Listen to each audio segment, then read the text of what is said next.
Magnifique. Aujourd'hui, on teste Maison Cafette à Strasbourg. Note de 4,4 sur Google Maps. Pascal Cafette qui a reçu en 1989 le titre de meilleur ouvrier de France. Éclair Cassis Vanille. Le visuel, excellent. Le goût de cassis, il est bien fort. Par contre, les textures, je suis un peu moins fan. Cassis vanille, c'est très original, je trouve. Je vais lui mettre un solide 8,6. Éclair pistache, il est magnifique aussi. Oh là là, je suis choc barre. Le goût de pistache, il est excellent. Il y a un gros insert à la pistache en dessous. Le goût, il est hyper dense et ça se sent qu'il n'y a pas d'arôme. C'est que de la vraie pistache. Banger, c'est un banger. 8,9, il est incroyable. Rocher au lait, c'est un gros chocolat rempli de praliné.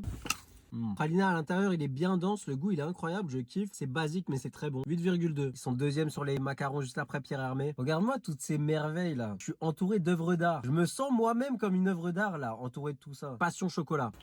Le fruit de la passion à l'intérieur, il est hyper dense, je kiffe. Je pensais qu'il y aurait un peu plus de chocolat. 8,6. Le finger sans doute. Sans doute le meilleur finger que j'ai goûté de ma life. Il vient de là le nom. Et alors spécialité, praliné noisette feuilletée.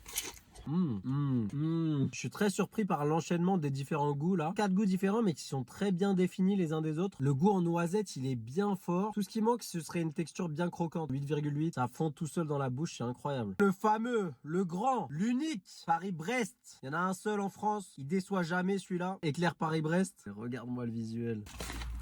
Les goûts ils sont là. C'est bien équilibré. C'est pas trop sucré. Bah c'est juste magnifique. 9, facile. Je pourrais en manger 10 d'affilée, je pense, sans problème. Petit macaron yuzu.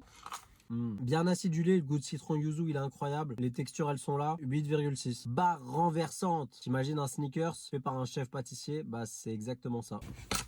Les goûts de caramel, de praliné et de cacahuètes, ils sont incroyables. Si comme moi, t'es un gros fan de sneakers, va acheter cette version. Tu goûtes ça une fois dans ta vie et t'es refait en fait. Le dernier macaron, choco tartine. Le macaron sous stéroïdes, il est énorme à l'intérieur. Les couches, elles sont balèzes. C'est fait avec leur spécialité de pâte à tartiner choco-noisette. C'est bon, mais c'est pas un truc de fou, je trouve. 8,4. Prends un éclair Paris-Brest, un éclair pistache, le finger sans doute et quelques macarons. Tu vas kiffer. Merci aux commentaires qui m'a dit d'y aller. Abonne-toi à la dèche et c'est une fois pour voir.